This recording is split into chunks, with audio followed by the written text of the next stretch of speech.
এবারের লড়াইটা ব্যবসায়ী বনাম অর্থনীতিবিদের। কানাডার নতুন প্রধানমন্ত্রী হিসেবে শপথ নিতে যাচ্ছেন 59 বছর বয়সী অর্থনীতিবিদ মার্ক কার্নি। কর্মজীবনে তিনি কানাডা ও যুক্তরাজ্যের কেন্দ্রীয় ব্যাংকের গভর্নরের দায়িত্ব পালন করেছেন। তিনি এমন এক সময়ে কানাডার দায়িত্বভার নিতে যাচ্ছেন যখন কানাডা ও যুক্তরাষ্ট্রের মধ্যে বাণিজ্য যুদ্ধ চরমে। রাজনীতির মাঠে অপরিচিত এই ব্যক্তি কিভাবে ডোনাল্ড ট্রাম্পের মতো একজন খ্যাপাটের নেতাকে সামলাবেন তা নিয়েই ভাবছেন বিশ্লেষকেরা। এর আগে দ্বিতীয়বারের মতো যুক্তরাষ্ট্রের ক্ষমতার মসনদে বসেই কানাডা যুক্তরাষ্ট্রের 51তম অঙ্গরাজ্য হবে। তবে দেশটির ক্ষমতাসীন দল লিবারেল পার্টির নেতা নির্বাচিত হয়েই যুক্তরাষ্ট্রকে ধুয়ে দিলেন মার্ক কার্নি। চলমান বাণিজ্য যুদ্ধে কানাডা যে জয়ী হবে এ বিষয়ে আশাবাদ ব্যক্ত করেন তিনি। কানাডা যুক্তরাষ্ট্রের অংশ নয় এবং কখনো যুক্তরাষ্ট্রের অংশ হবেও না। আমরা এই তর্কে যেতেও চাই না। তবে কেউ যদি কানাডার স্বাধীনতা সার্বভৌমত্ব নিয়ে প্রশ্ন তোলে তাহলে কানাডা হাত গুটিয়ে বসে থাকবে না।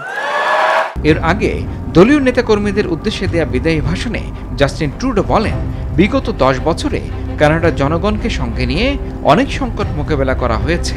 সামনের দিনগুলোতেও সংকট আসবে বলে হুঁশিয়ারি দেন তিনি।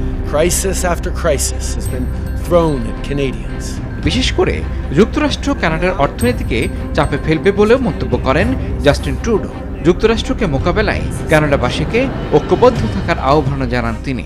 Let us aspire instead to achieve even more over the next 10 years and the decades to come. এদিকে রাজনীতির মাঠে নবীন হলেও কানাডার ক্ষমতাসীন লিবারেল পার্টিতে বেশ জনপ্রিয় মার্ক কার্নি। 3 জন প্রার্থীর সাথে প্রতিদ্বন্দ্বিতা করে ভোটের মাধ্যমে নির্বাচিত হন তিনি। সর্বোচ্চ 1,31,674 ভোট পেয়ে দলীয় প্রধান হিসেবে নির্বাচিত হন তিনি। তার নিকটতম প্রতিদ্বন্দ্বী ক্রিস্টিনা ফ্রিল্যান্ড পেয়েছেন 11,134 ভোট। এই সপ্তাহে কানাডার গভর্নর জেনারেলের কাছে প্রধানমন্ত্রী পদে শপথ গ্রহণ করবেন তিনি। তার নেতৃত্বে আগামী সাধারণ নির্বাচনে লড়বে দেশটির ক্ষমতাসীন লিবারেল পার্টি, এমনটি জানিয়েছে কানাডার গণমাধ্যমগুলো।